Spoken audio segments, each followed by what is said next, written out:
పార్వతీ పరమేశ్వర కళ్యాణం కమనీయం కనువిందు ఆయనే ఈ లోకం భూలోకం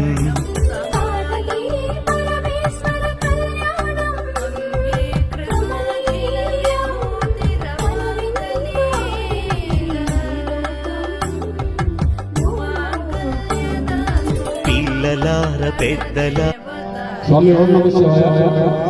ఇప్పుడు స్వాములందరికీ జ్యోతిర్మణి కార్యక్రమం ఉంటుంది.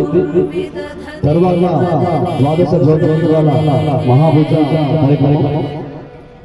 కావున భక్తులందరూ కూడా నిశ్శబ్దంగా ఉండాలని కోరుతున్నాను.